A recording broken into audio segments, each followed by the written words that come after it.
Hello friends, welcome to Pranathi vlogs. ఈరోజు అయితే నేను క్యారెట్ సగ్గుబియ్యం పాయసం చేస్తున్నాను. Let's get in to the video.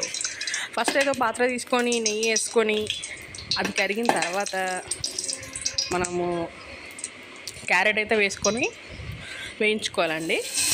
మంచిగా క్యారెట్ని సన్నగా తురుముకొనేసి అది నెయ్యిలో మంచిగా వేయించుకోవాలి, కొంచెం మగ్గనివ్వాలి, లైట్గా ఫ్రై చేసుకోవాలండి.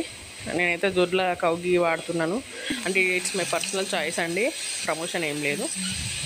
ఆ తర్వాత ఇందులో సగ్గుబియ్యం వేసుకోవాలండి. నేనైతే చిన్న సైజ్ సగ్గుబియ్యం వాడుతున్నా, మనకు మార్కెట్లో దొరుకుతుంది, ఏ సూపర్ మార్కెట్లో అయినా దొరుకుతుంది, అది వేసుకోవాలండి. ఇదైతే తొందరగా ఉడికిపోతుంది, మనకి టేస్ట్ కూడా మంచిగా వస్తుందండి. మీరు ఒకసారి ట్రై చేసి చూడండి.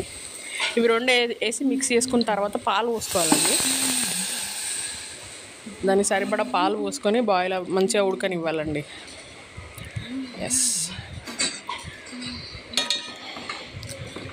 అలా ఒక 10-15 మినిట్స్ ఒక 10 మినిట్స్ సరిపోతుందండి. 10 మినిట్స్ ఉడకనివ్వాలి. మంచిగా మూత పెట్టేసుకున్నా పర్లేదు, పెట్టుకోకపోయినా పర్లేదు.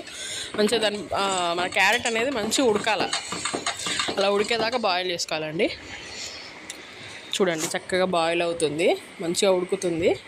అది ఉడికిన తర్వాత యాలకులు వేసుకోవాలండి. మంచిగా యాలకులు దంచుకొని వేసుకున్న తర్వాత అప్పుడు మనం బెల్లం కరిగించుకొని, బెల్లం వాటర్లో కరిగిస్తాం కదండి, బెల్లం మొత్తం లైట్గా వాటర్ వేసుకొని కరిగించి అది పోయాలండి. నేనైతే బెల్లం తురుము వేస్తున్నాను. అట్లా అలా అయినా వేసుకోవచ్చు, ఇలా అయినా వేసుకోవచ్చు. బట్ నాకు అంత టైం లేకుండే, అందుకే నేను డైరెక్ట్ వేసేసిన. మనకు బెల్లం అనేది కరిగి చేస్తే ఇంకా మంచి టేస్ట్ వస్తుందండి. అలా ట్రై చేయండి మీరు. ఇలా మంచిగా దగ్గర పడేదాకా కలపాలండి. దగ్గర పడిన తర్వాత